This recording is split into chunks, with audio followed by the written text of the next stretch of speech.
Good evening. Hello. Alright, today the temperature has been nicer than before. It is, for a change, not a boiling mess in my room. So that's good. I did work some more on the moving platforms from yesterday. They're still not working quite right, but they are working a bit better, which I'm not sure how exactly to quantify that, but it's not done yet. And I'm not going to work on it tonight, or at least I don't think I will. We'll see how it's going to go. If I have time left over, I will. What I'm going to do tonight is something that I started with today as well, and sort of have planned to do for a while, which is an improved way of handling buffer objects in OpenGL. So specifically uniform buffer objects and shader storage buffer objects. And I guess I'm gonna go into an explanation of what they are and why they're a problem before going into what my current plan for a solution is. So let's have a look at the lighting function from Leaf that we worked with before. So actually this is not the best example. Let's first look at chunk. So in the chunk we have a bunch of GL code that needs to do a bunch of stuff, and there's basically three types of information that you can pass to OpenGL. There is vertex information, which you consume in the vertex shader, which has per vertex data. So this is usually the position of the vertex, maybe a texture coordinate, maybe a color, or maybe some kind of other per vertex information that you might have. The second is, of course, textures that you have, typically containing color information, but if you're being sneaky, you can also use it for other kinds of information, just packed into a texture format, which is severely limiting at times. And then the third kind is through uniforms. Now, uniforms are basically sort of like parameters that you can pass to the shader pipeline. And these parameters you have to set, I think you have to set every time you want to draw. And so typically there are things like the current matrices for transforms, or there are other kinds of parameters for controlling effects, things like that. And they're also typically the way you do lighting. And once you get a lot of these parameters, setting them all one by one can become costly and annoying, especially if they stay the same for most of the operation. Especially like setting a uniform involves a call to the GL API, and that might involve uploading stuff to the GPU and synchronizing state, and that's very slow to do, so you want to do as little of it as possible. Now, the solution that was proposed to this is, well, first it was uniform buffer objects. Uniform buffer objects are basically a way of saying, okay, I have all these kinds of variables here, I'm going to bunch them together into one block, and then I can locally on the CPU memory side, I can sort of put in all that data into one contiguous memory block and then upload that block all at once. Or I can update subregions of that block. And the point sort of is that you don't need to set it every time you want to draw, and you can upload a lot of stuff with only one sort of call, I suppose. And so that's the idea. Now, this sounds simple in theory, but in practice it's a pain in the ass due to, well, all sorts of things. The first problem sort of is that you can define structures in GLSL, and you can pack those structures into a uniform block. And so the layout of the memory is not just flat, it can be structured. And that's one of the things that complicates it. But the primary problem really is the memory layout of this buffer, because it is not just the same memory layout as you would expect for, let's say, C. The equivalent in C is not going to have the same memory layout. And the way this is done is for uniform buffer objects, currently there's three different layouts that you can choose from.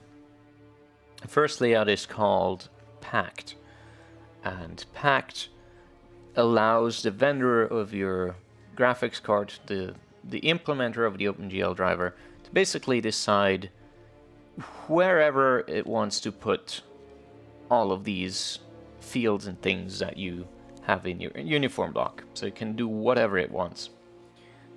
And this does not even need to be consistent across shader programs. So if you have the same uniform block in different shader programs, it might not have the same memory layout. Now, given this, you might be wondering, yeah, well, how do I even know where my data is going to be? How do I get it? How do I store it? There's a GL API that allows you to do so. And let me go in here real quick. Uniform buffer. So there's a GL API called getUniformBlockIndex, and this sort of allows you to get, well, access to the metadata of a uniform block, and from there on out you can query the size of that entire block, and you can start querying individual fields by using getUniformIndices and getActiveUniforms. And so with that you can sort of get offsets into an opaque byte array, and at that offset you can store the value for this uniform. That's all well and good, but obviously that's kind of a pain in the ass to do, and typically what you would like to do is know in advance what layout you're going to have, where things are going to go, so that you can optimize for them. And there's only one layout mechanism that can do that, called standard 140, STD 140. There's another layout that's the default layout for uniform blocks, is called shared. Shared is similar to packed, with the only constraint being that the layout has to be the same across multiple shader programs. So where things are is still completely unpredictable for you, but at least it stays consistent between shader programs. So once you know it once, you'll know it always. Anyway, standard 140 defines ahead of time, based on the types you have in your uniform block, where the values are going to be laid out. Unfortunately for us, this is still not on parity with C or anything really, because at the time it was specified, they wanted to be as lenient as possible, which means there is gratuitous amounts of padding inserted in order to align fields with basically a 16-byte boundary, typically anyway.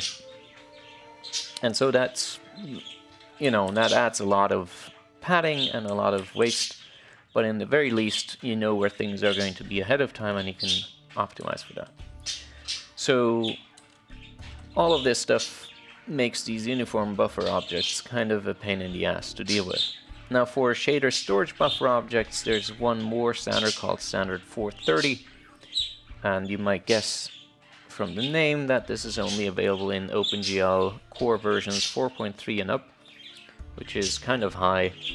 I don't want to target that unless I have to. And the only difference between 140 and 430 is that 430 allows tighter packing of values in arrays and things like that. So that's more contiguous In 430, a float array is actually a float array in C as well. In 140, it's not. Okay, anyway. Aside from all the complications to do with having birds in your room and not being able to hear yourself think, is that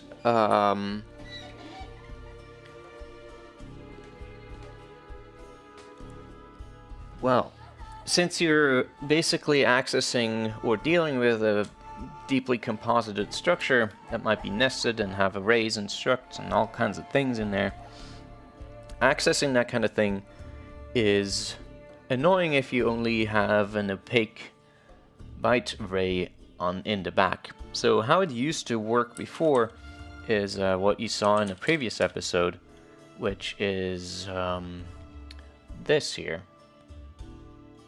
Basically, each sort of immediate value in the uniform block gets a unique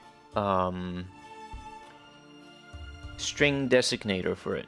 So, for instance, if we go into the light here, you see we have, or let's look at this first.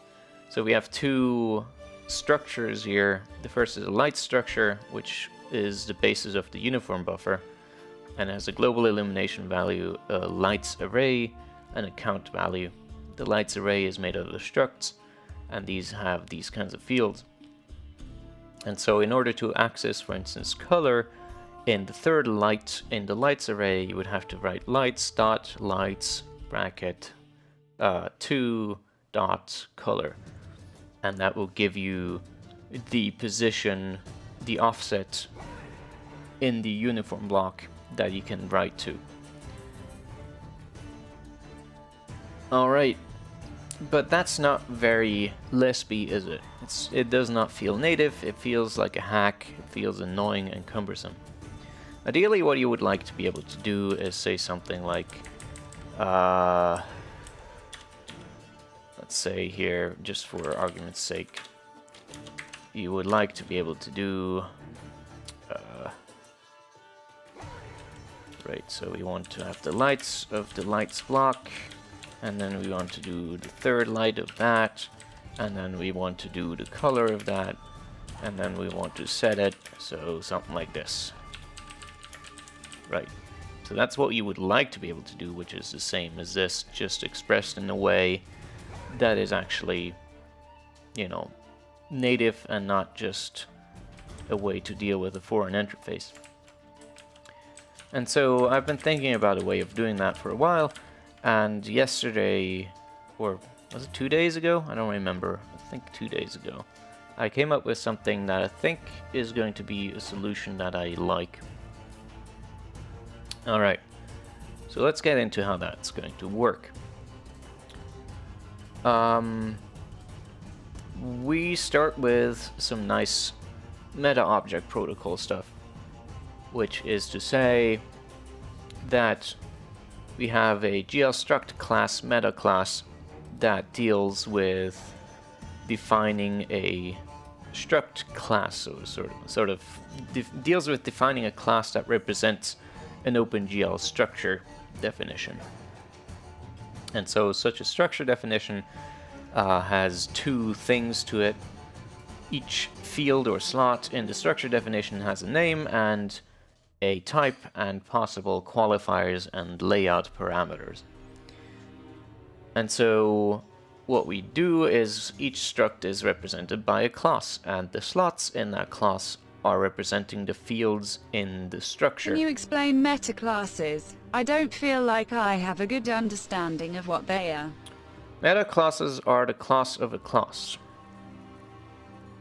I'm not sure there's a good way of really explaining it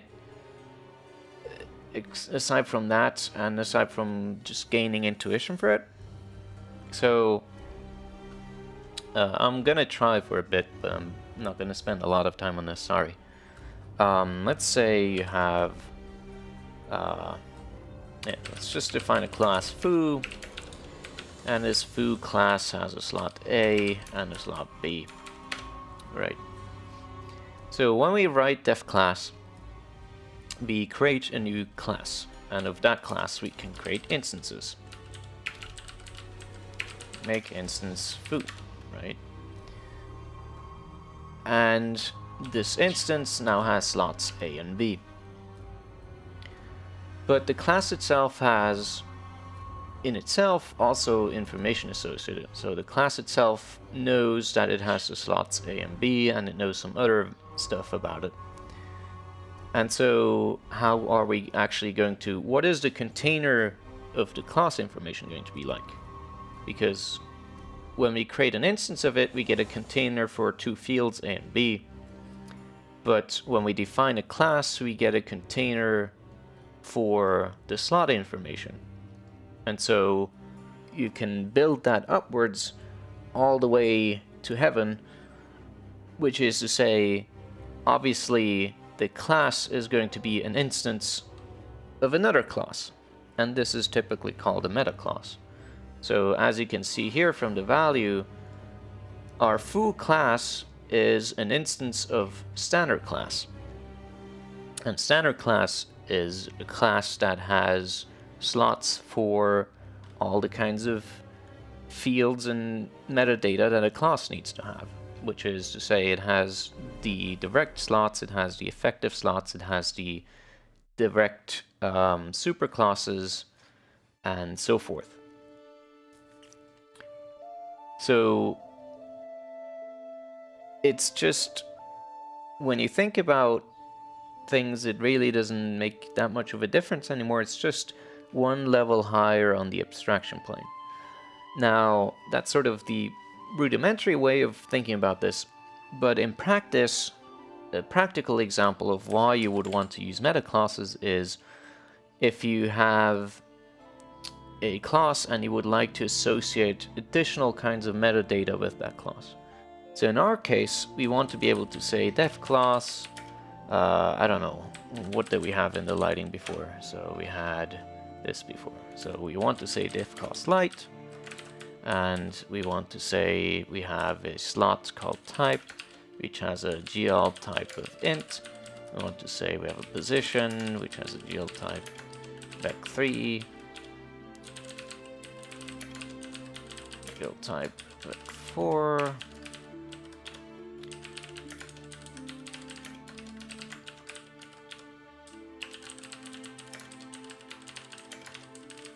so now, in this hypothetical class definition, we have additional data associated with each slot, namely what kind of GL type it has. And we can do this by defining a new kind of meta class that has a different kind of slot definition, which allows us to store this metadata. And then we can actually make use of this metadata to, for instance, doing what I'm going to be doing next. So that's one example. Another example is the shader classes in trial. So in trial you can do define shader, define, or let's say def class foo, and then you can do whatever, and you can make that a class shader entity. And when you do that, it allows you to associate shader code with the class. So this allows you to tie shader code to the class and have it sort of there as metadata.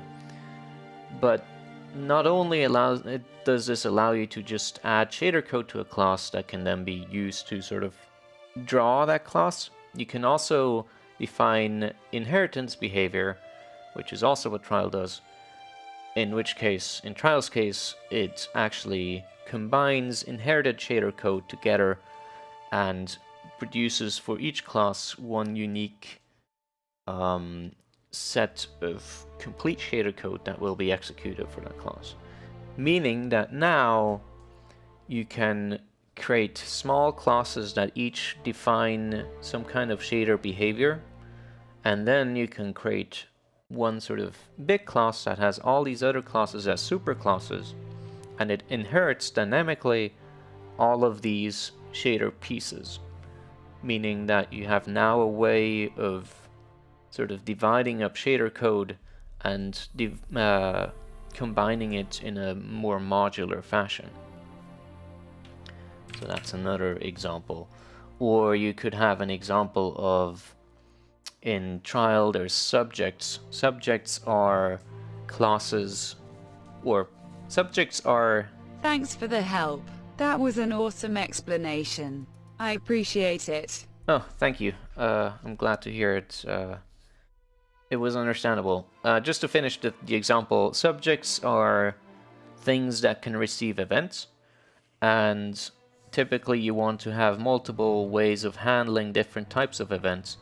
So a subject class holds a list of event handlers, which when you create an instance of a subject class, these handlers are going to get installed into the event loop, and it'll automatically redirect those the events to those handlers. So it's all a way of adding more data to your class definition, and it is an extremely flexible way of doing things. And the more you do it, the more you sort of get an understanding of when it's useful and what you can do with it. And it allows you to... This is why sort of class is my favorite protocol definition library, or language, I guess, because it is so malleable that you can really represent almost any protocol you can imagine in the form of classes and generic functions. I have a couple of libraries that make quite heavy use of class and the meta object protocol that might be interesting to look at if you're into that sort of stuff. Sorry, I'm late. Hello. You are late indeed. You missed my entire explanation on uniform buffer objects and metaclasses. Sorry, I'm not going to be able to repeat it all.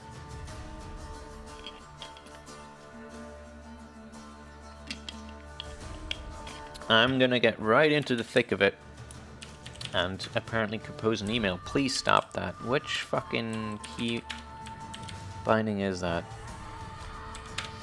Okay, so my idea for... private tutoring classes then. How much are you paying? Alright, so my idea for representing uniform buffer objects is the same way, or the same example I made before. Where was it?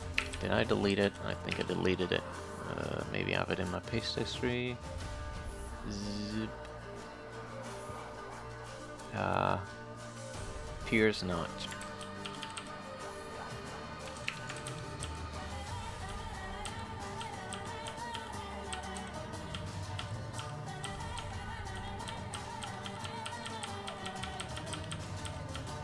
There we go.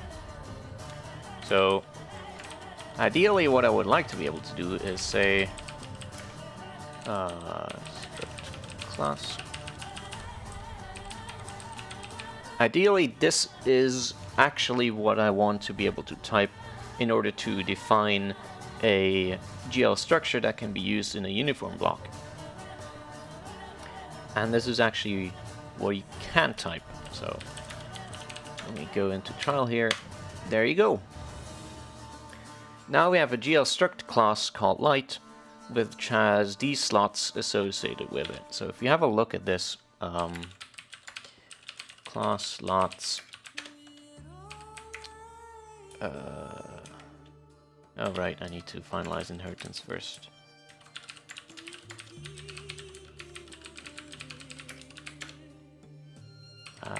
Whoops. GL type is missing. Standard direct slot definition. Okay, it's not quite there yet, apparently. Storage pointer.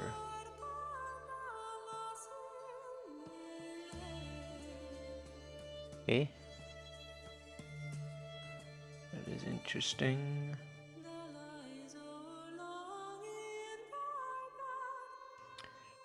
Okay.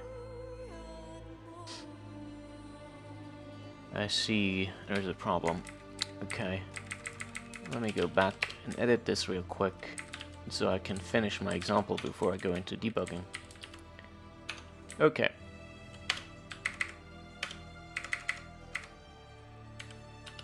Alright, there you go. So we have this light definition which contains these slots, and all of these slots have an additional type argument called GL_type. As you can see, this class produced by this is an instance of GL_struct class, our new meta class. And this class that we generated now has these slots, just like we defined. The difference is now that they're not standard slots, they're GL_struct effective slots. And they should actually be effective immediate slots. Weird. And these slots now have, as you can see in this definition here, they have a GL_type, a GL_name, qualifiers, and a layout. So we can have a look at that. GL_type, and that should give us the types that we defined above. So type is int, position is a vec3, and so forth. Similarly, we can take a look at the GL_name generated, which is just that as a string. Qualifiers and layout are empty, so they're not interesting right now. So as you can see now, with the slots we actually have additional data that we can make use of. Particularly, we're going to use this data in order to compute the offsets in the backing buffer when we use standard 140 layout. So here in compute slots, we go through all the slots that we defined, and we use this sort of method to statically ahead of time determine the actual base offset of the value within the buffer object. So we can also look at that. If we look at the base offset, so now you can see it automatically computed that the first value is going to be at index 0, the second one is going to be 4 bytes ahead. Dimensions, it's going to be 20 bytes from the start, so that's 16 bytes more.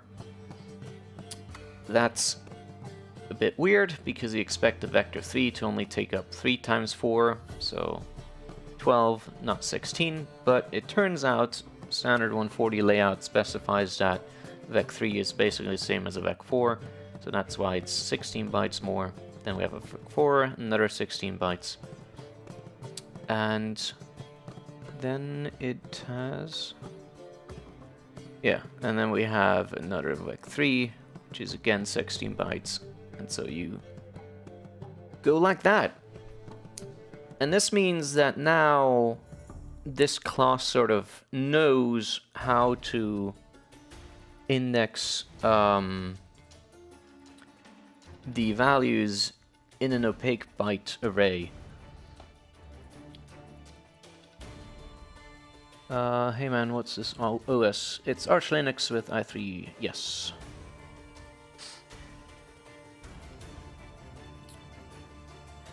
Weird question to join the chat for and immediately leave for again. Alright.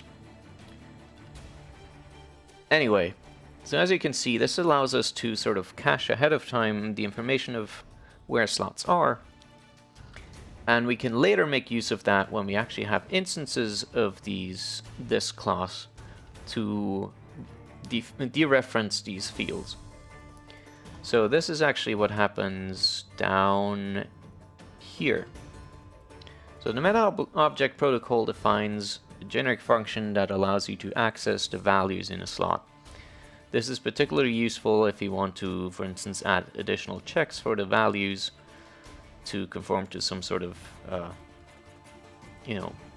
test, or if you, for instance, want to create a class that's immutable, or in this case, if you want to completely change where the value is coming from, because we're not actually storing the value of this GL_struct slot in the GL_struct instance itself. We're storing it in an opaque byte array that we share with the GPU, we actually want to retrieve the value from there as well. So that's what we do here.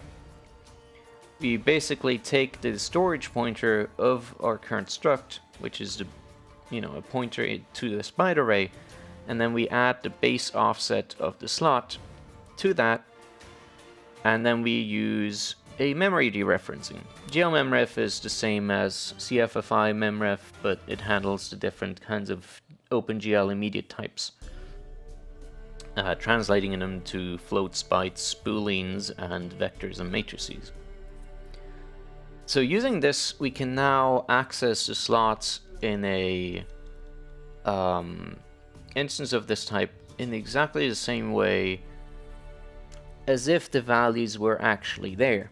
So this is, from the Lisp side, unless you poke around, completely transparent. And that's real nice, at least I think. So that's how it works for immediate types. It gets a bit more complicated when you have things like a struct slot that contains another struct, or if you have an array of immediate values, or if you have an array of structs.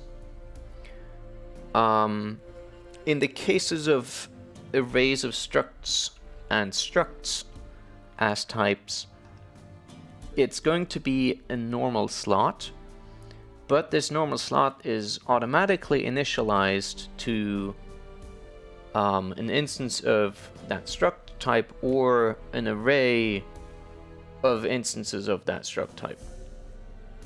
So that way, the dereferencing is still completely transparent to the Lisp user. You still get an array, you still get a struct instance, and you can dereference all of that just the same way. When you have an array of immediate types, it's a bit more complicated because we can't actually read that array out and, pass it around, because if you were to want to change a value in that array, it's just a copy, so it wouldn't reflect with the actual backing array. So what I do instead is I create a GL vector here, which uses SBCL's extensible sequences protocol to emulate a vector that again accesses this backing storage buffer, just the same way as the GL structs do. So that should present a completely, entirely transparent mechanism of dealing with these compound structures. Alright.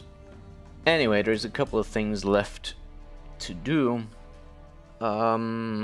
Mostly to do with problems. So that I haven't figured out yet. So I'm gonna need a bit to get my bearings again after explaining for so long.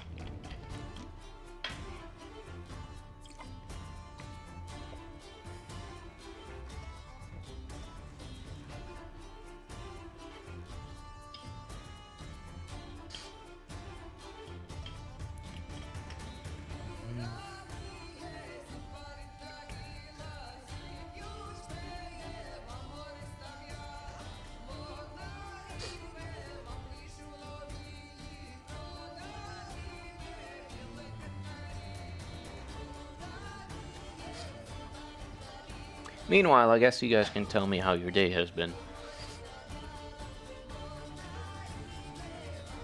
Mine has been pretty alright, I suppose. Been working on that, on this, and been watching videos on the side, and that's about it. Cooked dinner, of course, all of that stuff.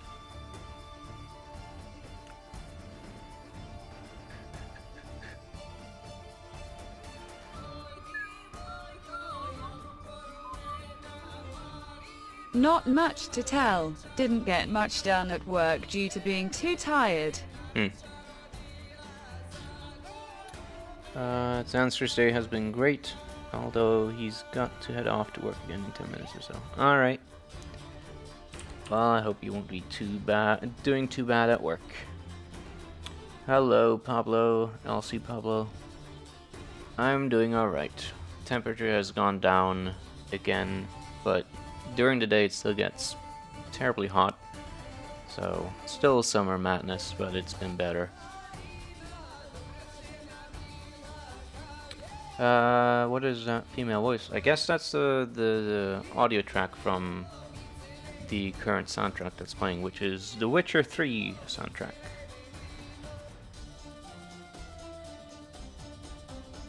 Very good game, very good soundtrack. I'm so excited for Cyberpunk. Cannot wait for that. Actually, I can wait for that, but I would rather not. Now would be the perfect time to have that game, because I have so much free time. When it comes out, I won't have much free time. Okay. So one of the problems that I have with the meta object protocol is that so naturally classes are instances of a class, so it will follow that slots are also instances of a class. And the way you change which slot class is used is done through this effective slot definition class and direct slot definition class functions, which return a class to initialize. I assume the intent behind this was that you could change on a case-by-case basis which type is used, but the problem is sort of it doesn't pass all the init args in the effective class effective slot definition class function, and so it's hard to dispatch and figure out which type you actually want to use. Sounds more like some computer female lecturer reading something. What? That's not from my stream then. Maybe you have some other video going on or something. I don't know. Or maybe my voice has suddenly turned female. I don't know. I don't think it has. Okay, so... I want to test something. Print. Maybe it has indeed. That would be nice. But yeah, I don't think it has. Name, type, readers, matters, inner orcs. Name string. Okay, it has the GL type here. Actually, that's odd.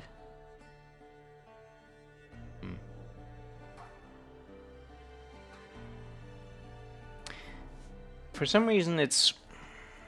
The problem I was encountering before is that I had a superclass specified GL struct, which had slots that are not GL struct slots, because it needs to have standard slots as well. And that was, it tried to translate that into a GL struct slot, but that's obviously not what should happen. So I'm trying to figure out how this works, or what the problem is. So if we do that, or actually it's...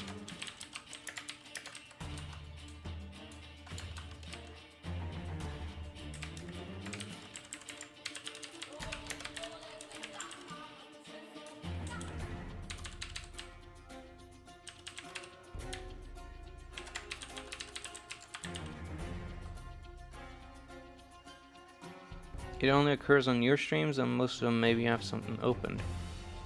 No. I'm pretty sure someone else would have said something. Maybe Twitch is acting up? I don't know.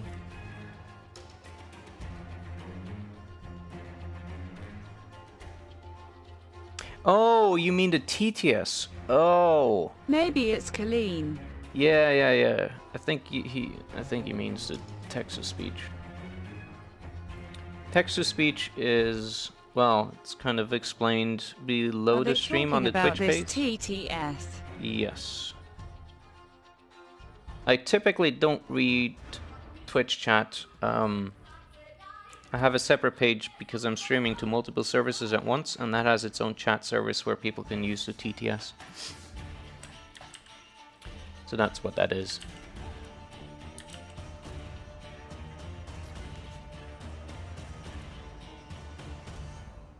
Okay.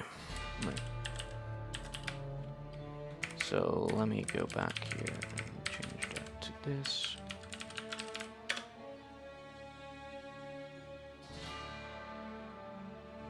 Yes.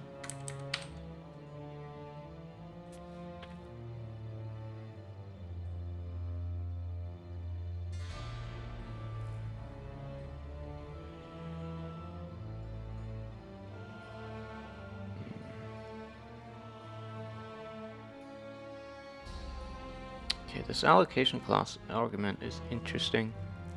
I'm not sure if that's standard though. Allocation class, huh?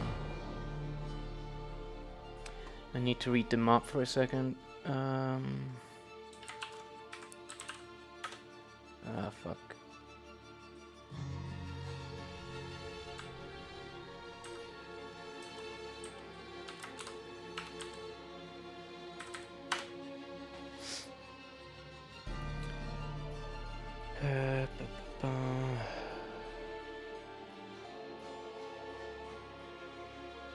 It's probably not standard. When are we going to do our own custom streaming service? Hopefully never. Though I have considered only doing Twitch anymore or something like that, but yeah. I don't know. I don't like Twitch chat very much.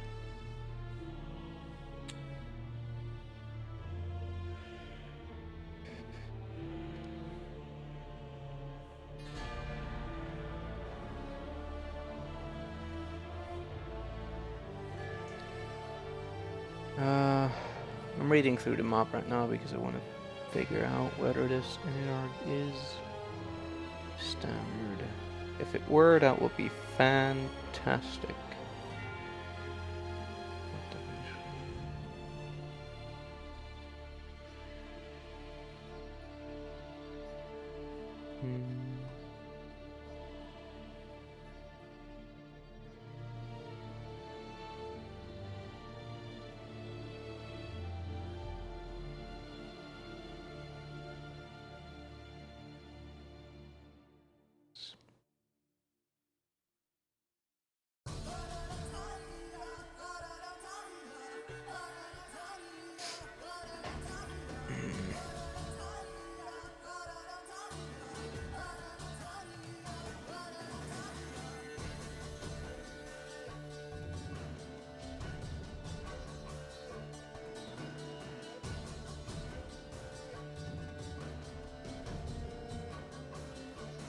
I'm not seeing anything about the init args at all whatsoever.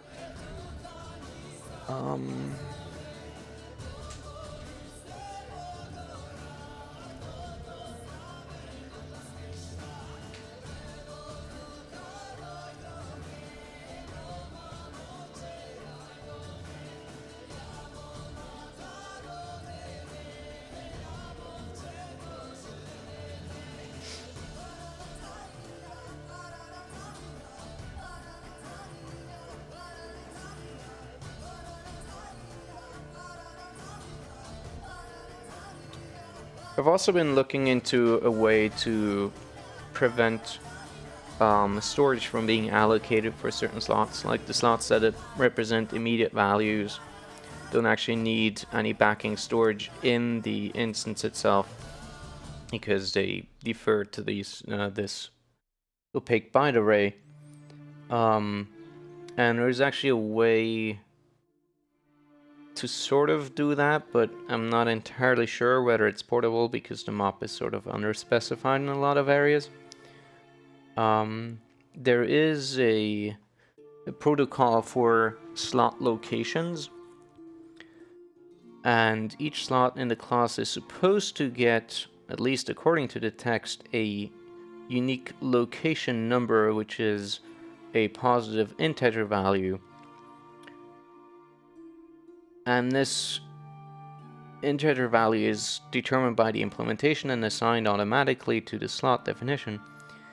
But for instance, this is interesting, in another part of the map it says for certain slots the location of the slot in instances of the class is available, which means that not always, but in other parts it talks about the location always being an integer, a positive one, and so it can't be nil, or at least that seems to imply that. But this one section here seems to not imply that, or the opposite, and it's kind of weird. But that's more something I want to keep in mind for later, because it's not that important right now. Right. I should have a look at map.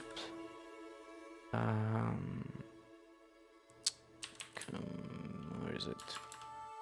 Effective slot definition. Plus list of initialization arguments.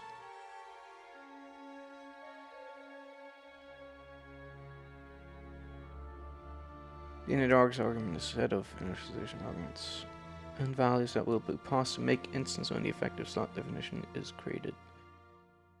Okay, but it doesn't tell me what's in those init args.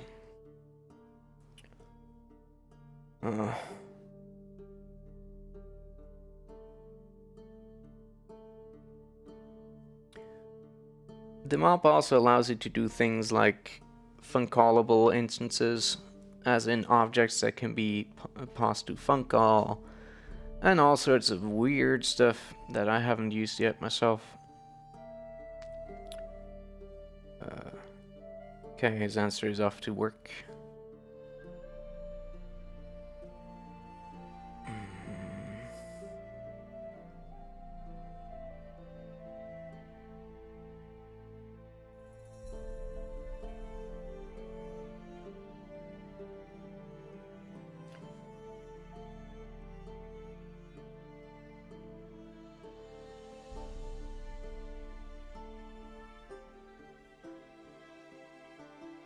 Oh wait, here it is. Hold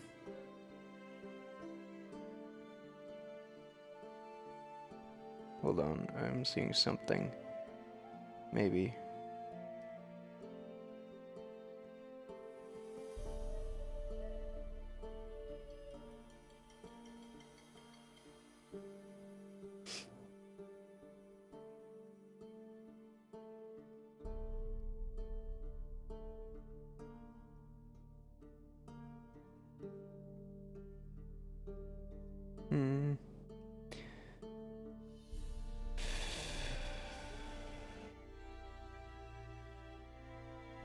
Doesn't seem that way.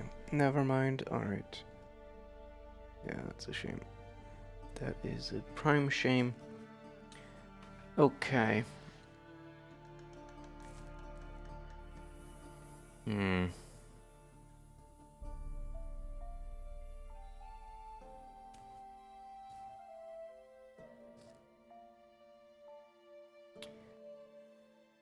The only idea I have is to change class after the fact.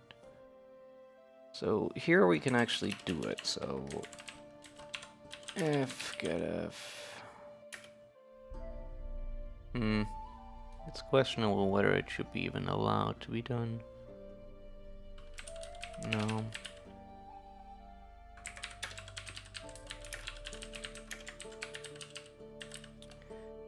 Yeah, so the problem I have right now is discerning whether an effective slot definition that we have for a class is inherited or whether it comes from our own definition, and more importantly whether it's inherited from a class that's not a GL struct class.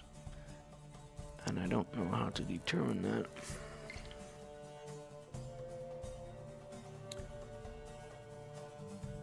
So actually let me boot up CCL and see what happens there. CCL, quick load, close them up.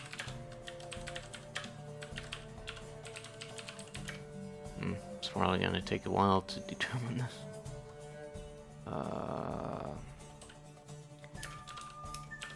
Standard class.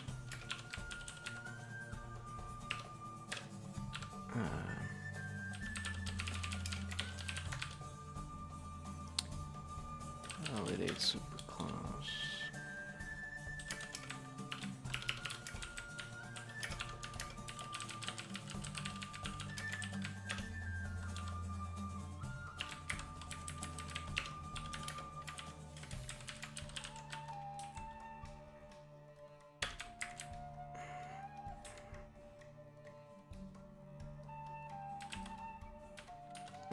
Don't need the other ones right now.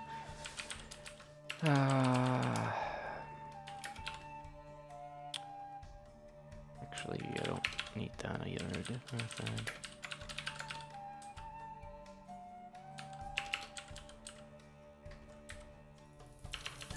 Effective slot definition class.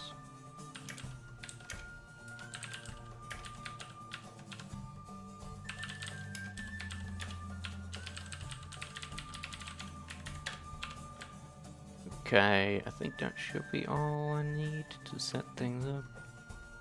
Okay.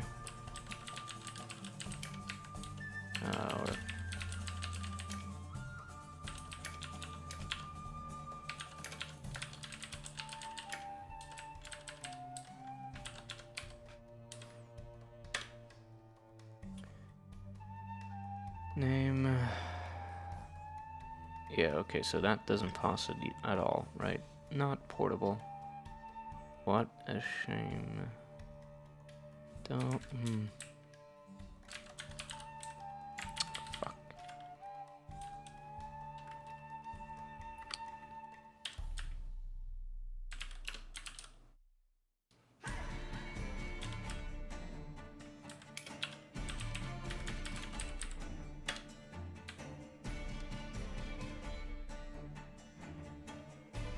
Yeah, it doesn't pass it at all. Also interesting that CCL immediately computes the effective slot definitions, whereas SBCL does not. Interesting. Okay. So how do I work around that?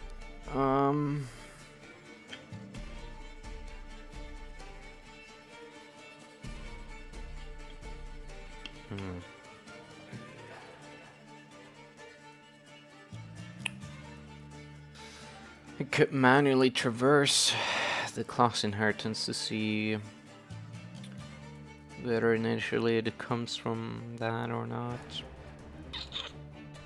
Doesn't sound very nice though.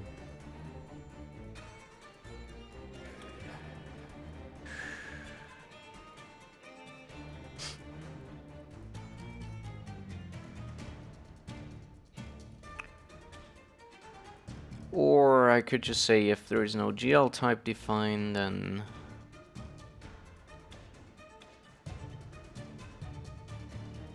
no. Hold on though. Why is direct slots?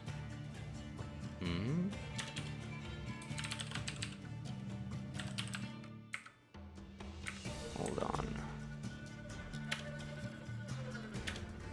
So what do we have? We have direct slots, which is storage pointer. Which class are we? Why is that a direct slot? That's not a direct slot. What? What?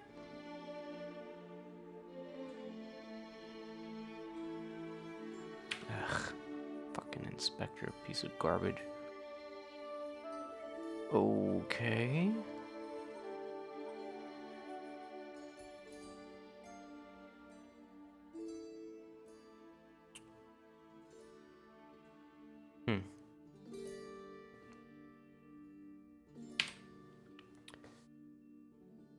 Weird.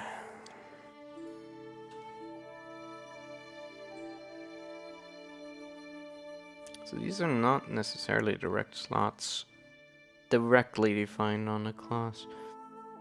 Let me see. What does the map say about this one? Ah, fuck.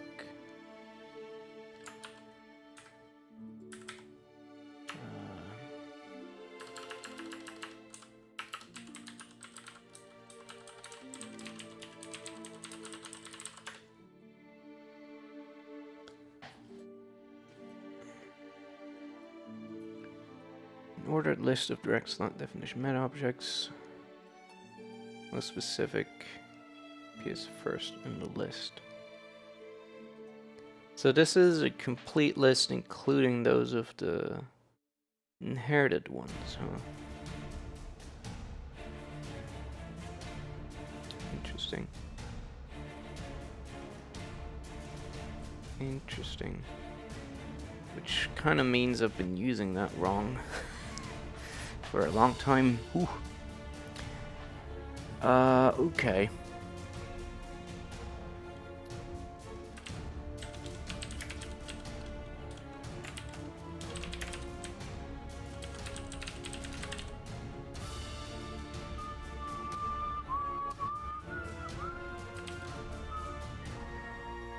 Is it guaranteed?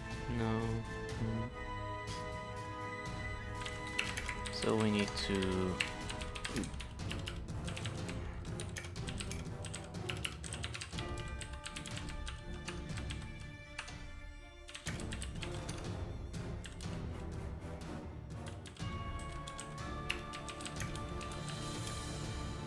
Let me check for that as well because it seems kind of silly.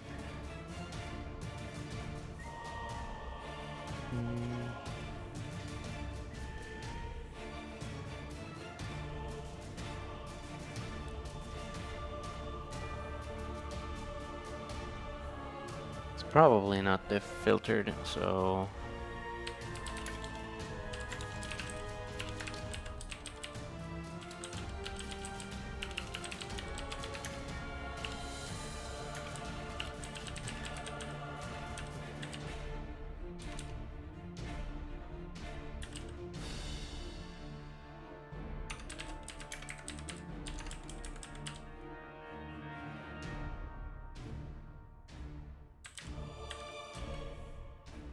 Okay.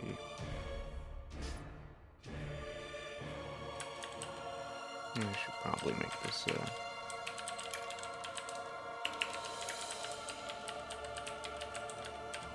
we go.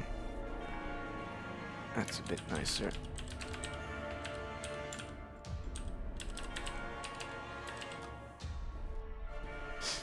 Okay, yeah, that makes much more sense.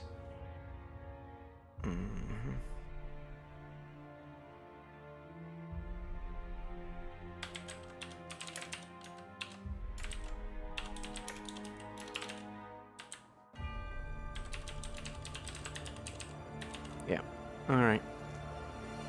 That is much better. Let's see. The only problem remains how to determine whether it is supposed to be... No, never mind. Actually, the direct definition will tell me. So... Yeah, it's really annoying that there's no way to specify the init args for this that are passed to this. Really, really, really annoying.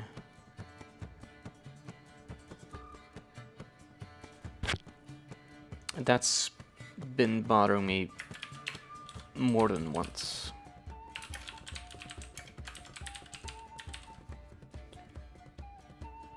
So we're gonna just do an effective plot.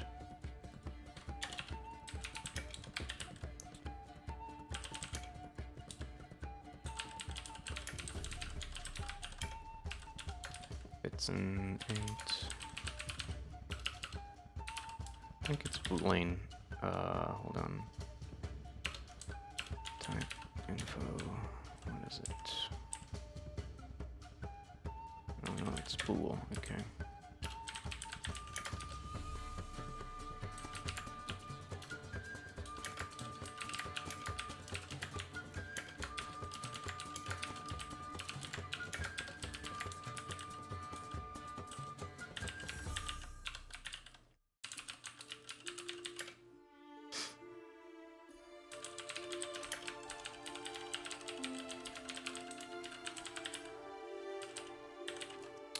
Okay.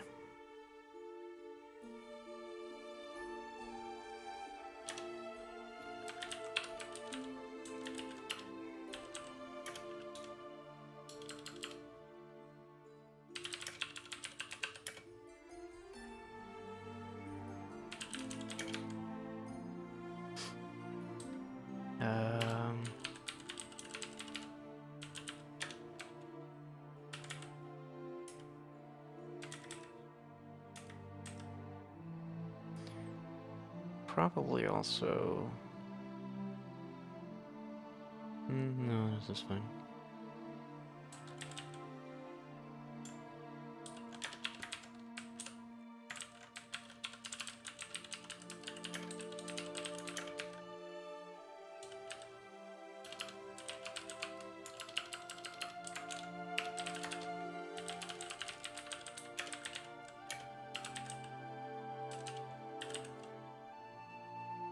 Okay. Now, cannot change class objects into a slot definition meta object.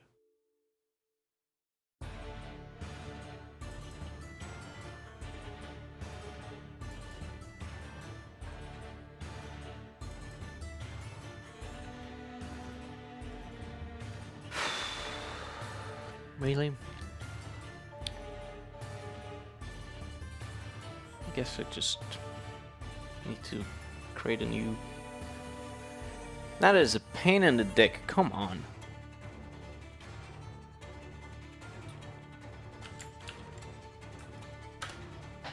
Where is that? Out of the meta object protocol, slot definition, initialization.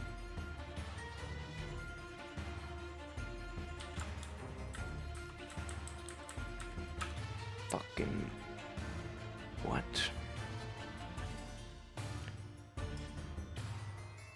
The code is fighting back.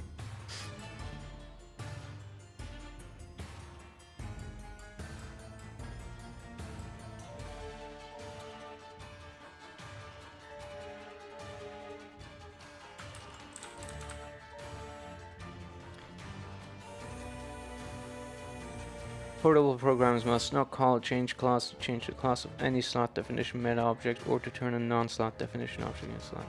Fuck off. God damn it. Even though they're in the same inheritance hierarchy. Fuck. So how do I do this instead? I guess I can't even... I can't pass any init arcs upwards. Fuck.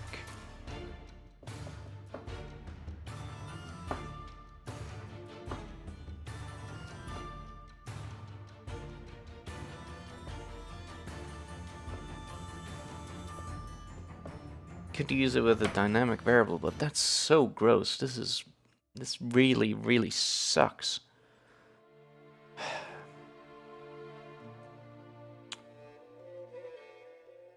That he can't control the init arcs here. That sucks so much.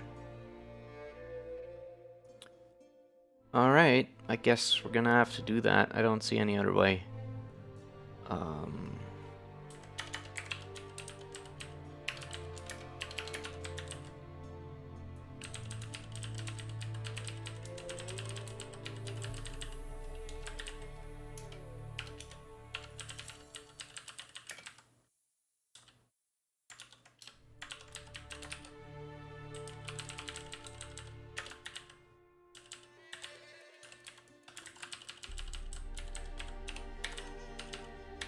There we go. Okay.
Okay.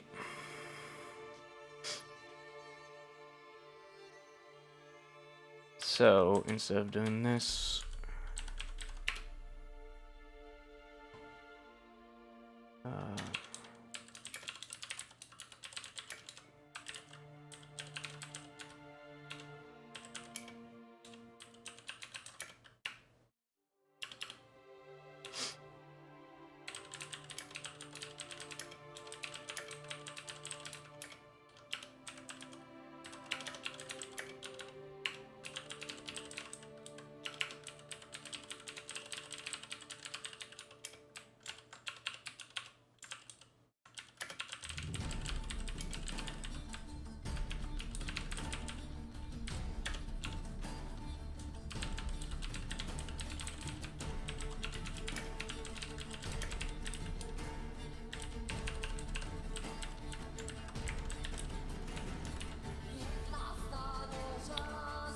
okay.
I'm running into a bit of a problem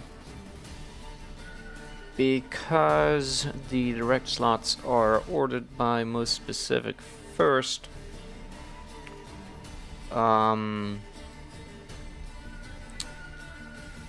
Well, even if they weren't, it's possible that the GL type argument that actually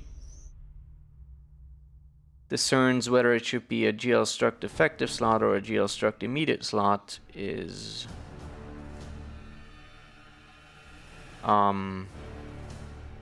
not necessarily known the first time we might want to transfer a property to the effective class, meaning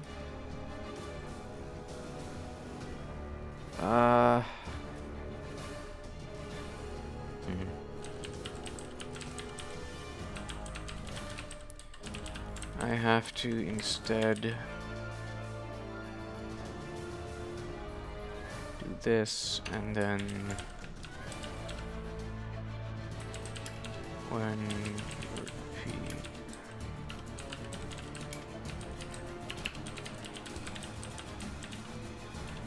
here, create a new one, I guess.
Wait, that's not... That shouldn't be the case.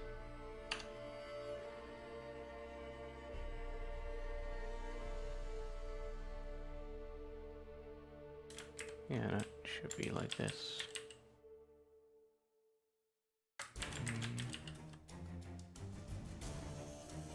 Wait, should it? Let me think. It's more specific first, so no, it should not. Okay. It worked correct before. And this is only called once because it's only unbound once. Okay. Whoops, maybe in it.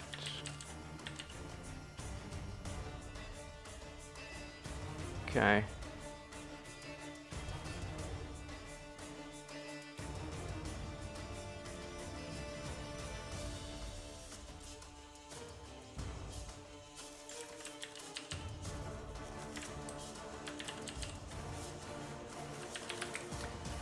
Here goes nothing. The slot type on light is a struct slot, but no GL type is specified. That's not true.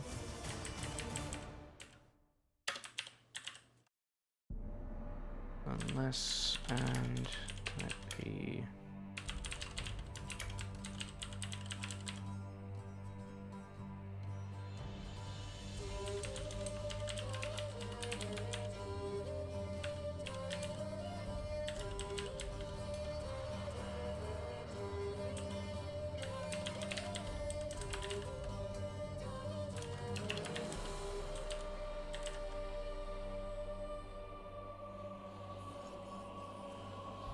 Could also do a probe one, but this is fine. No, it's not. It's really not.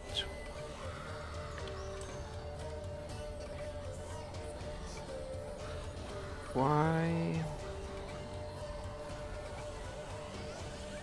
Standard effective. Huh? Oh.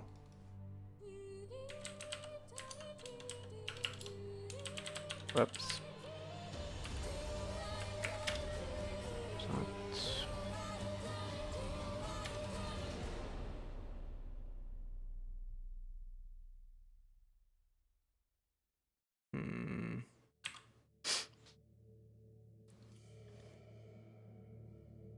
Slot also doesn't have a GL. Oh wait, it does have a GL type, but no GL name. Why does it not have a GL name? Weird. Well, weird. No, I guess it makes sense. Never mind. It's fine. So, hold on though. Let's effective. It's an immediate slot. So it does create the correct thing. Oh, it's not right. Right. It's yeah. Need to do this.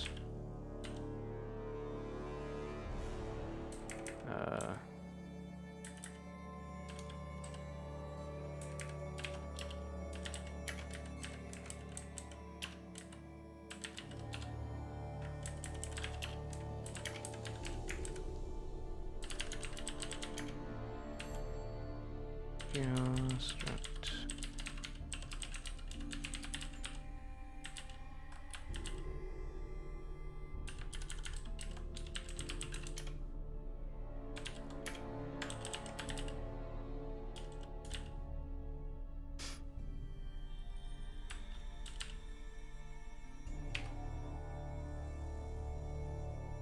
Yeah, it needs to be shift. My bad. Okay, now. Yes! Success! Success so clearly in sight. Or was it just a trick of the light? Yes. Okay, good. Now this should also work. GL struct. Yes. Finalize inheritance. Yes. Yes! What a clusterfuck of a function.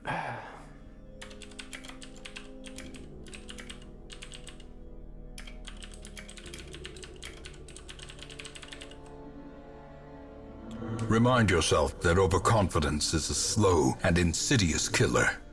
Yes. Thank you for the reminder. We should probably factor some of this stuff out.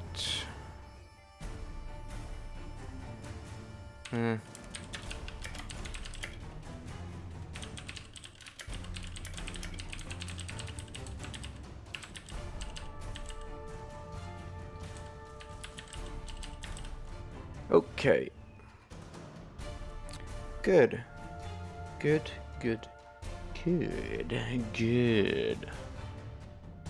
Soon. Okay. Right. So let's try a test case.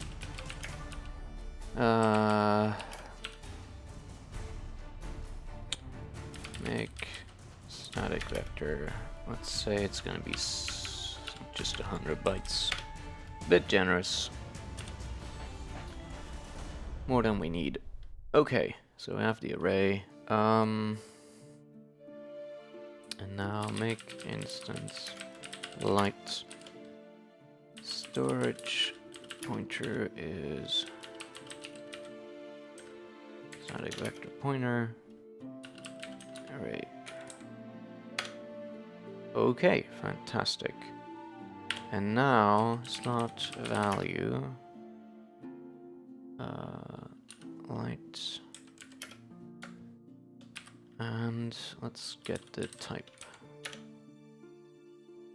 GeoStruct immediate slot has neither instance nor class allocation, so it can't be read by default slot value using class method. Well, it should have a different one. Interesting that it counts with that though, because apparently it wasn't entirely clear to me that that's allowed. I do have a custom slot value using class method.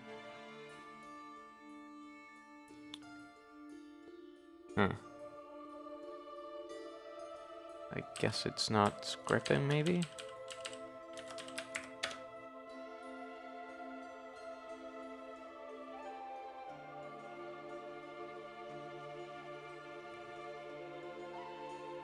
Why is that not happening? Slot value using class. Maybe... No, it should dispatch that.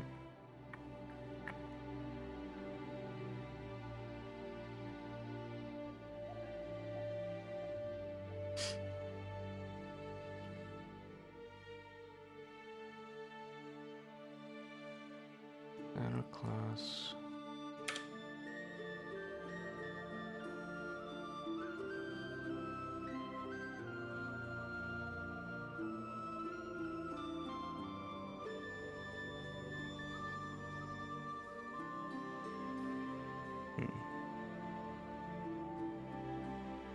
Yeah, this is...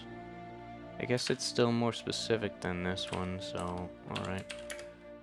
GeoStruct class. Inside a method that's more specific then.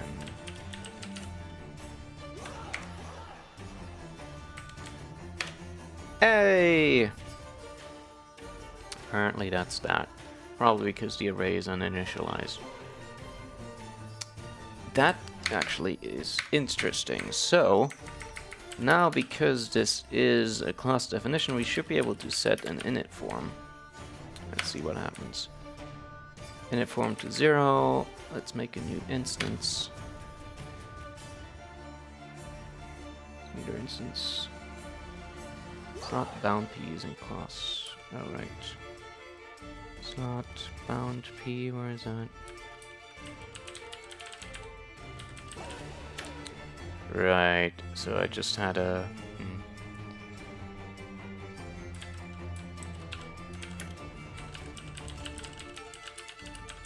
I wanted to keep things generic, but I guess I cannot.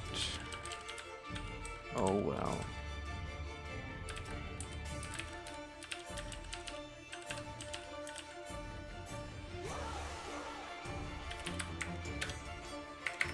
Let's read it out now. Still that, huh? Interesting. What does error contain? Huh. Very, very interesting. It's a good value. Isn't it?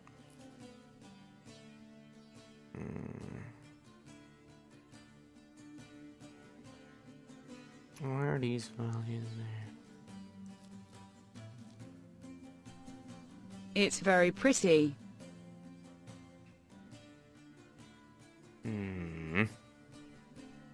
So, time to double check. Okay.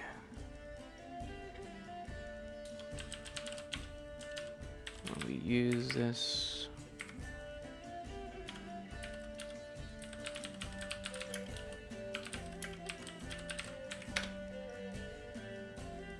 Okay.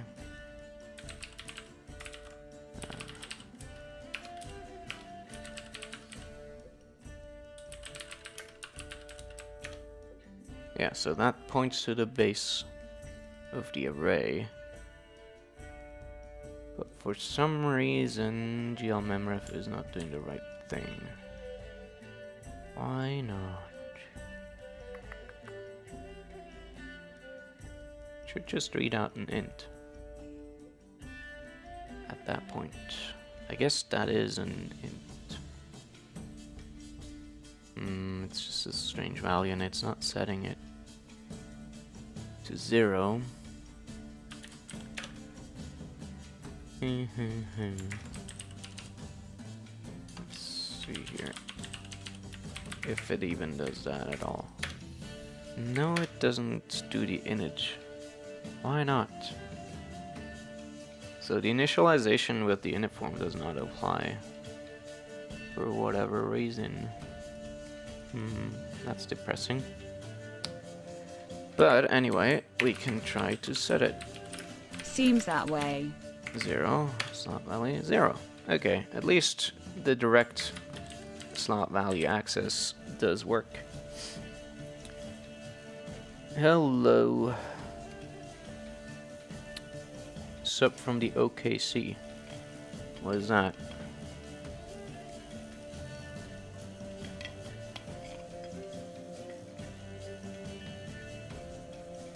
Okay, so that works, sort of. Why the init form not, though? That's odd. Oh, I don't copy over... Wait. Hold on.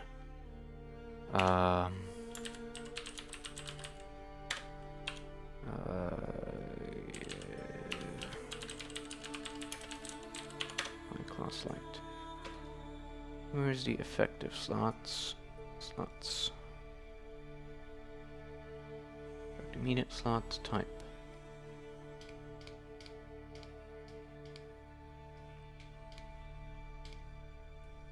Allocation instance. No.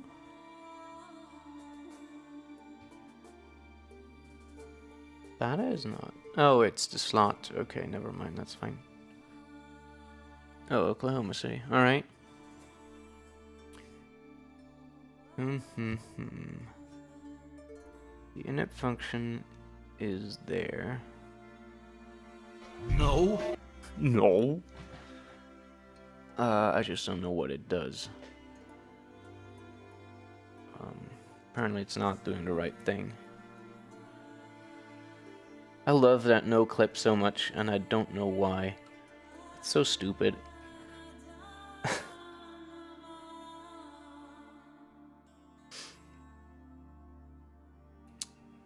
Let me check them up again. I want to see where the init function thing is. Or how the init form is... fucking browser. Where that's defined, how that is handled.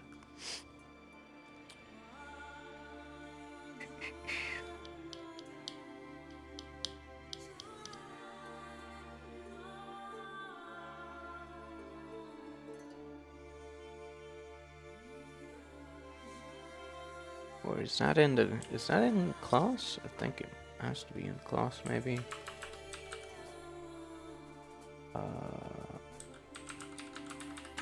Let's see here.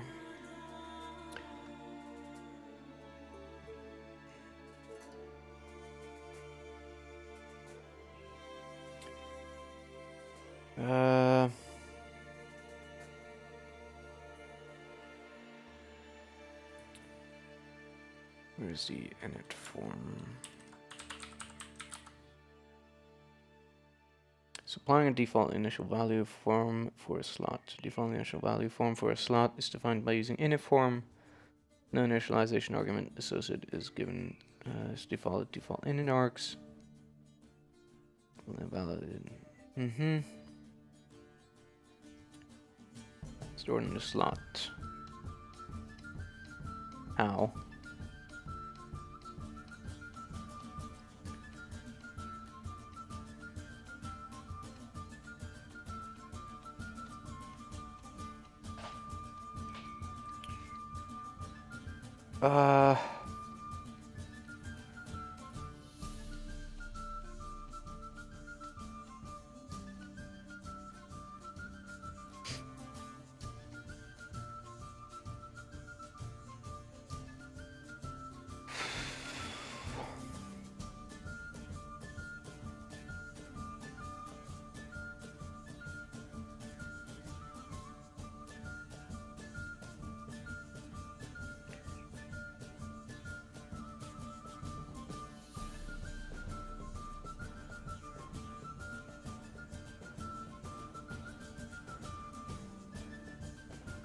Yeah, it doesn't say how they're stored. I would have assumed by slot value, but apparently that's not the case.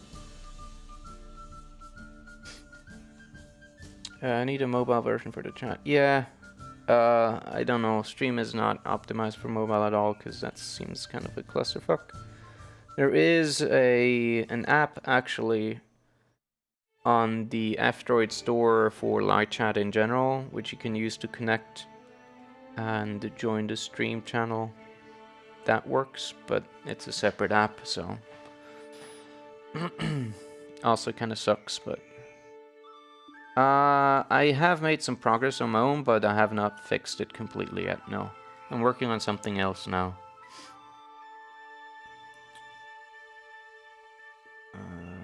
Right, why is the init form not happening? Sure wish I could inspect the fucking function. Or figure out where it's being set.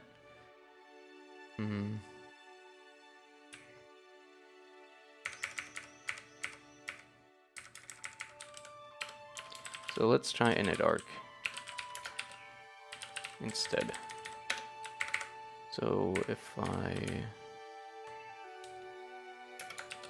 type 1. Hey, that works. Init arg works. Nice. That is sick. I guess, oh, I know why the init form doesn't work. Because the slot is always declared as being bound. So the init form doesn't actually do anything. Yeah, okay, I get it. Why? Okay, that's fair, I guess. Maybe I wanna...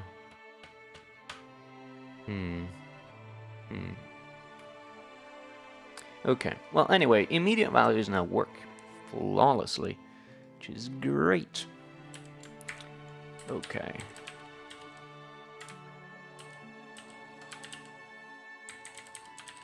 Alright, so now I need to handle compound values. So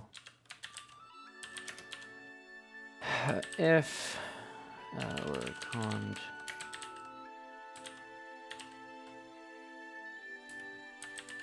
yeah, okay. Or case.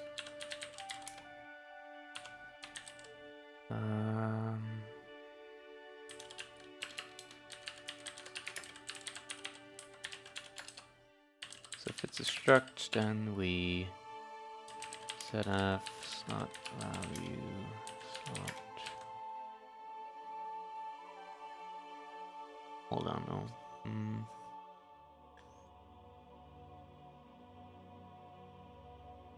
Slot, effective slot.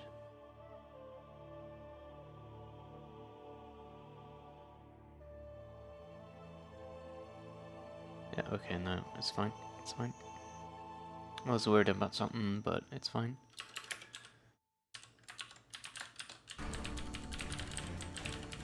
Slot definition name.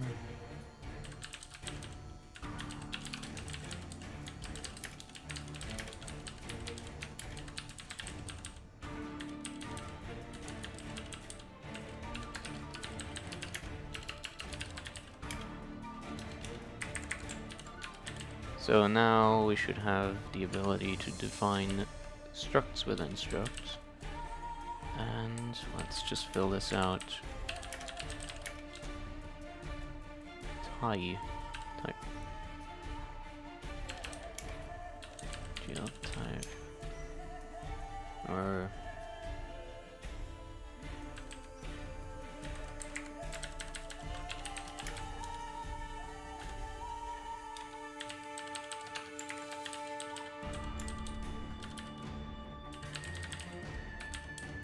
it's a list and it has to be an array, otherwise GL vector with base or storage pointer.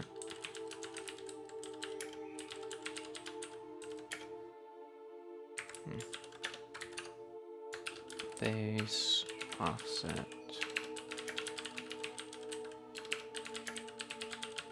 and element type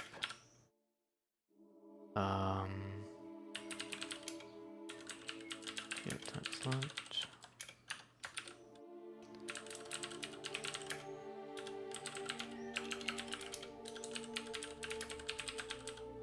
or let's actually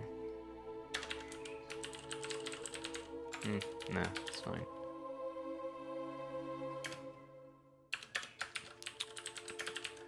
Pam param, pam pam param, pam param. Yeah. The stride I actually don't quite know yet how to handle fixing. I'm just gonna set it to 16 for now. Otherwise, it is loop with make vector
storage pointer needs to be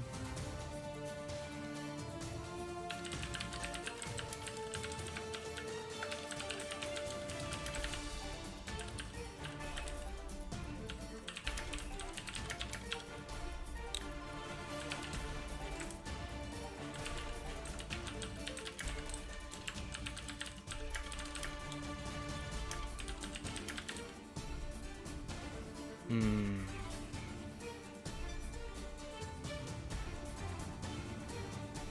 Do I have a... Right, I think I have a type info face alignment.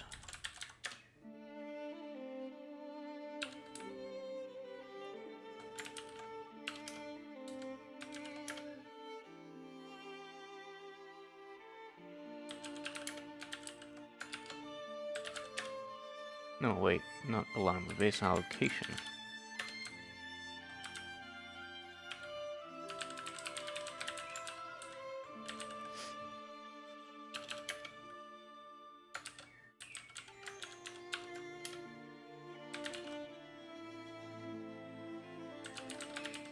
This is one hell of a function.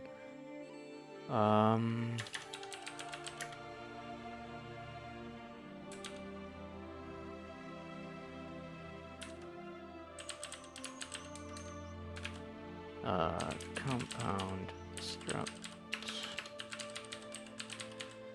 It's not in it.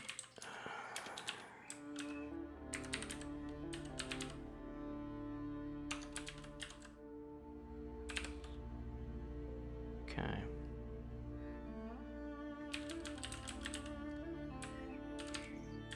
You know what'd be a cool retro future cyberpunk thing? Huh? If the game ran using N curses. No. No.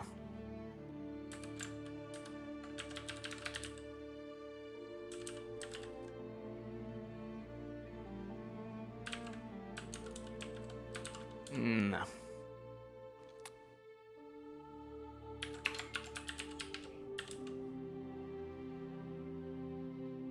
No. Why is that undefined, huh? Oh, whoops. Genotype slot. Wonder if there's an N curses utility library for OpenGL. What do you mean?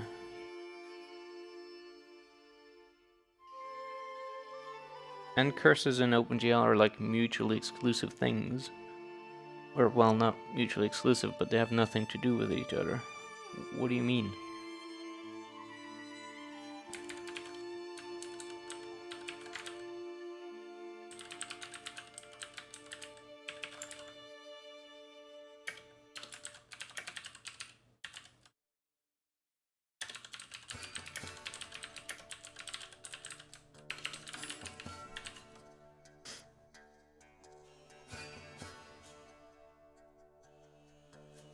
Tamagotchi?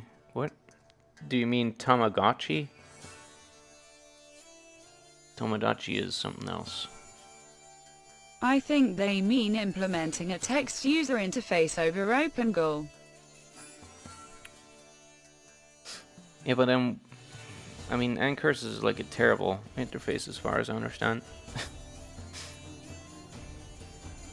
Okay. Compound struct slot init form slot.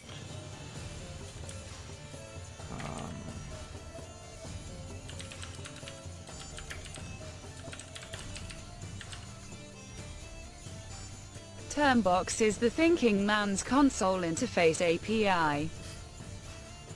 I have not used either. I've only looked at curses enough to decide no. I'm not a fan of terminal interfaces. I forget words, but a 3D renderer for the terminal command line. Mm-hmm.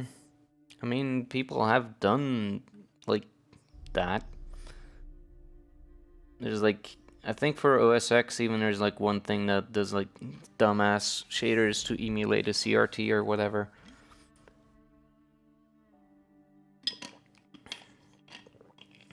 Yeah, that one. Okay, so compound struct slot uniform should work. Should work, I say. Let's see. Let's create a new type definition, which is gonna be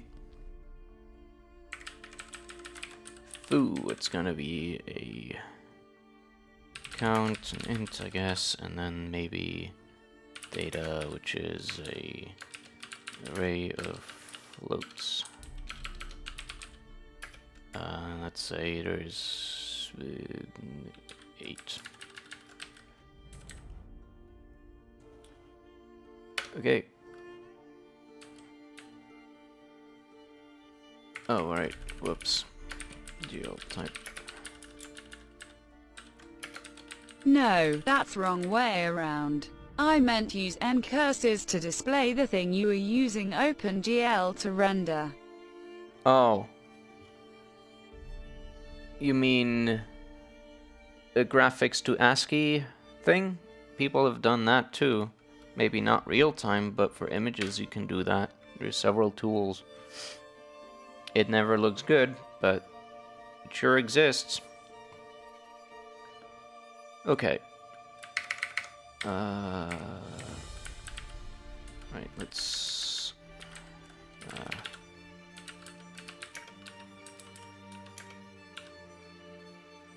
make instance foo storage pointer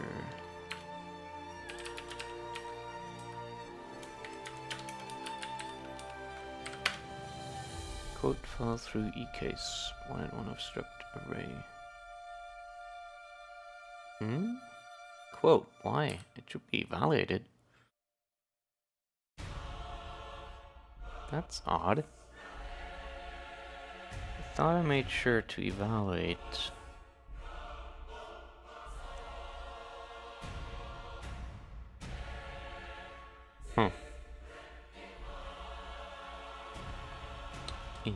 Interesting.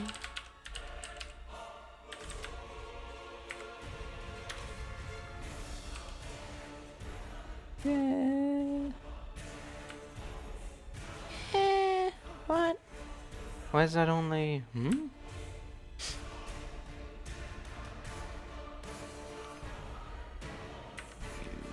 Wait, what? Oh, I see. I see. Huh. Maybe it's better to leave it constant in that case, or maybe not.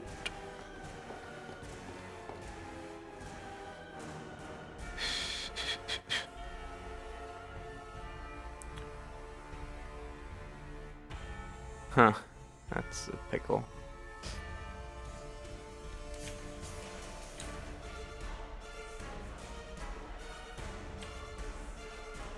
Let's just undefinite with that.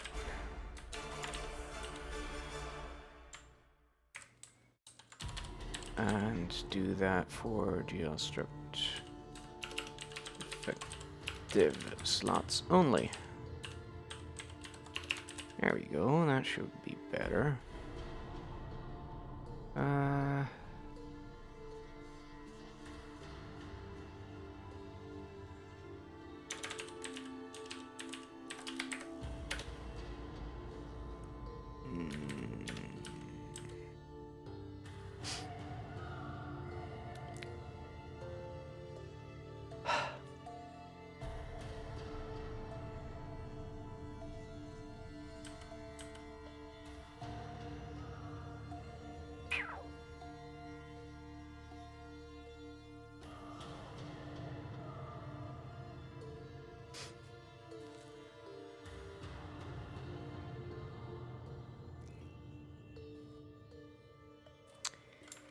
This is...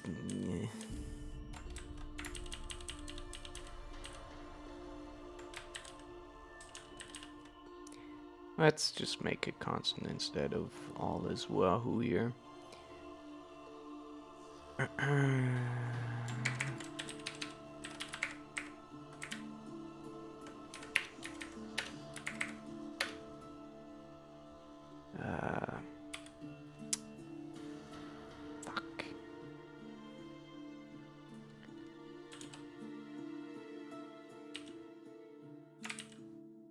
Wait, whoops, that's not even the right thing.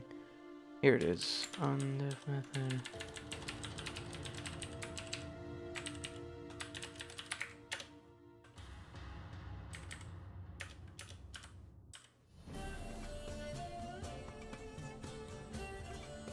What?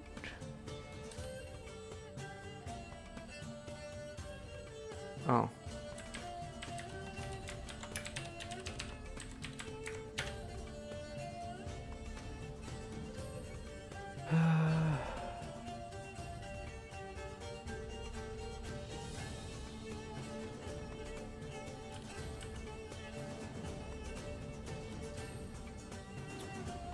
Huh. Unknown pointer object. Interesting.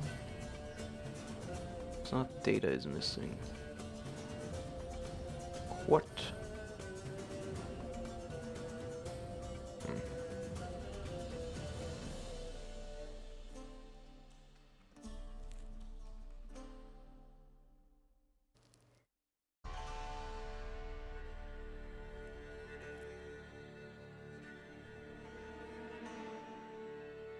Hmm.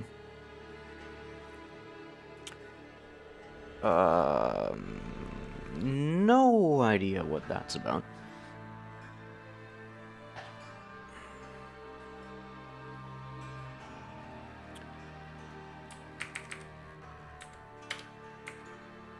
What if I call this data 2?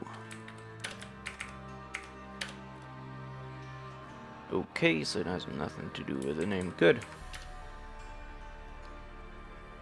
But why is this not missing?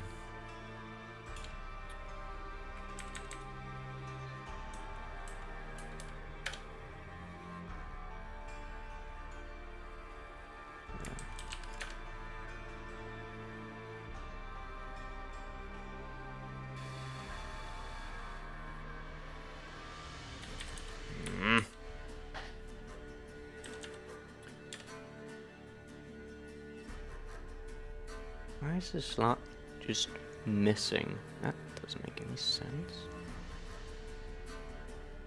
Oh dear.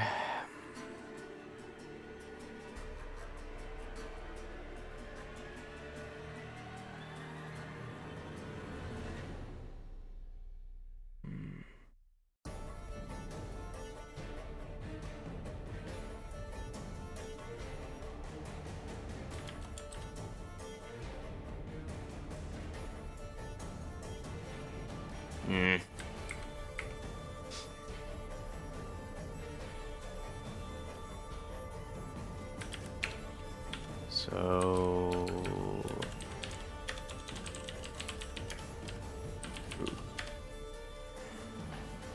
let's have a look here.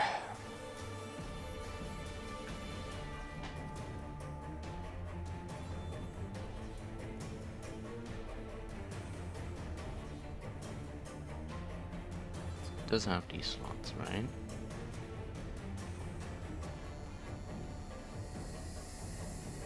Offset.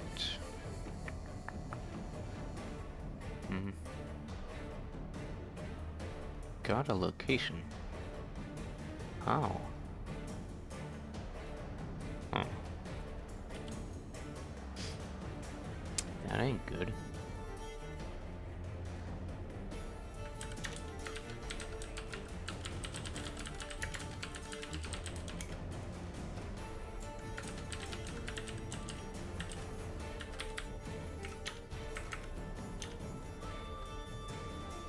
Wait, that's also not right. I'm a dumbass. Wait, no, it should have gotten a location. I'm getting confused again. Ah. This one should not get a location.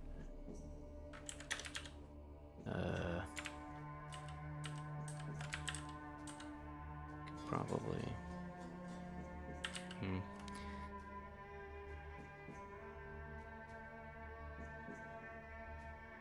Instead of doing this, I could probably do an around the forces head instead. I'm allowed to do that. Hold on. Initialization of slot definition, man of objects.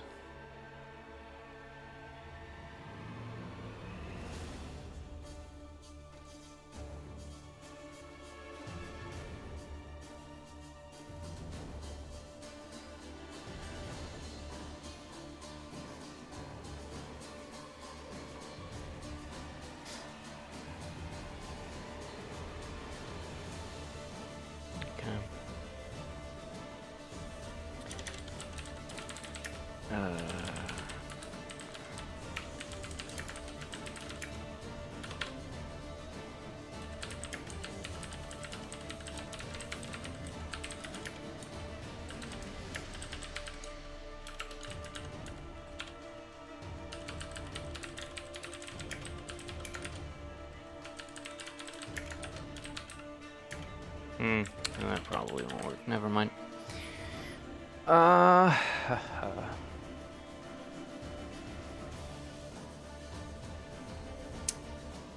am I even futzing around with this? It has nothing to do with the error. Why is it saying that the slot is missing? That is the bizarrest thing. This is an initialized instance after, so there should be... slots should all be allocated and assigned. Tempting... the slot's value to unknown pointer object.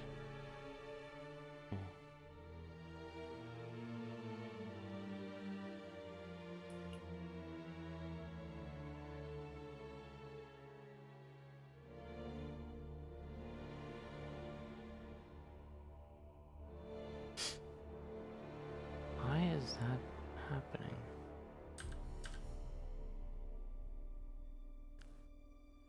Find slot cell.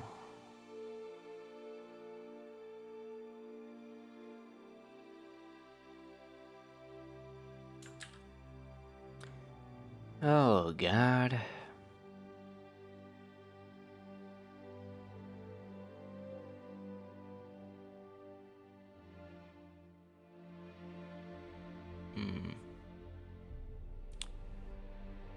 I'm pretty deep in guts here. I was walking through the blood and bones.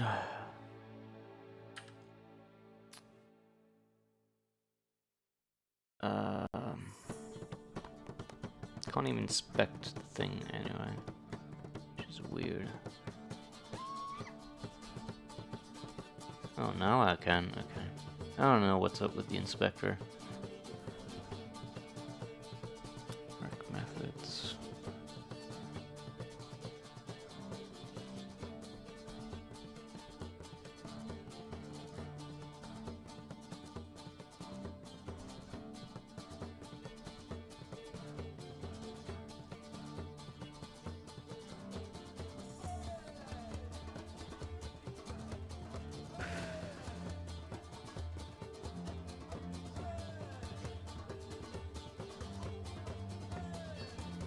What is this at 0?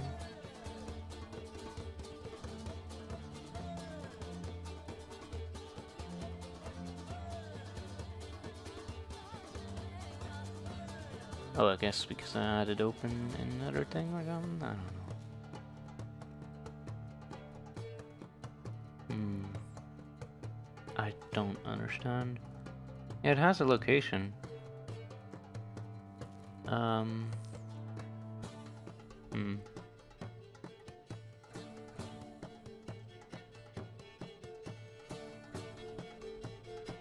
Very, very odd.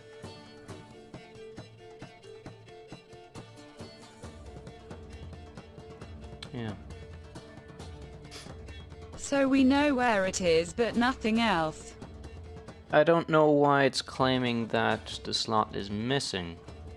That makes no sense.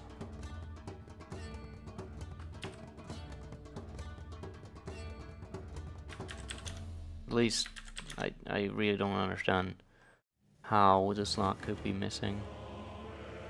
It's the same...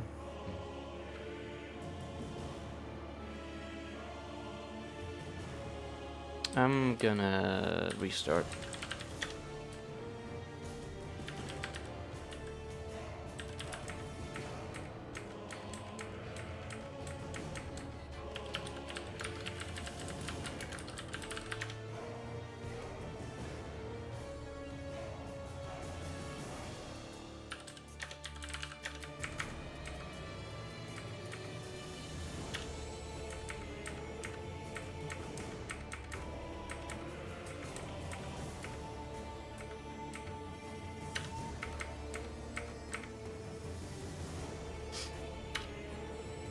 Nope, that didn't help. God damn it.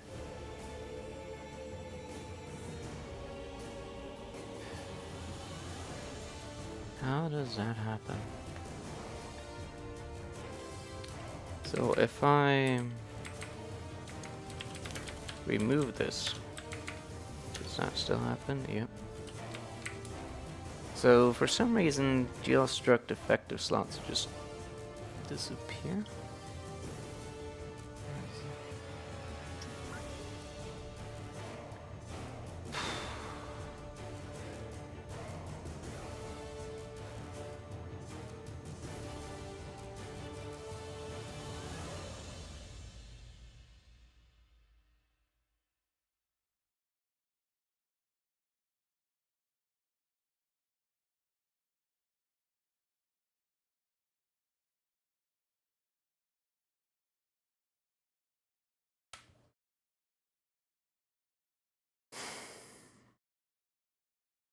I don't get it.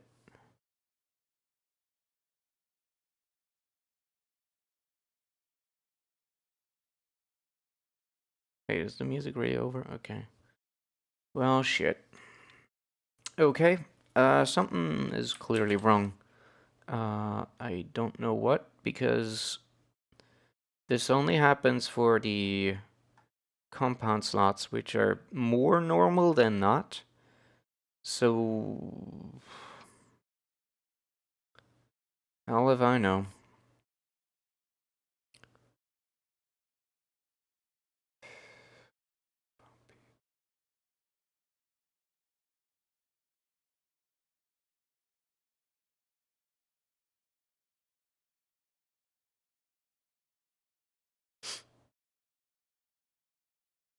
Hmm.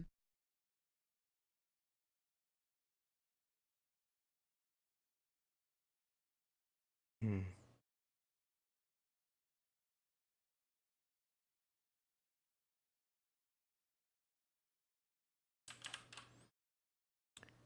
The only idea I have is that thing.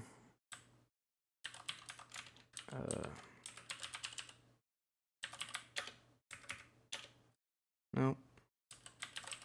Well, it's just a hunch anyway.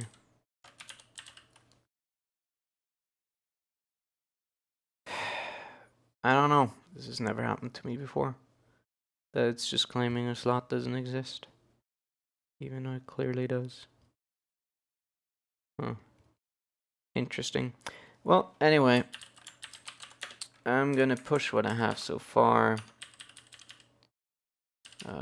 Start work on new GL struct stuff.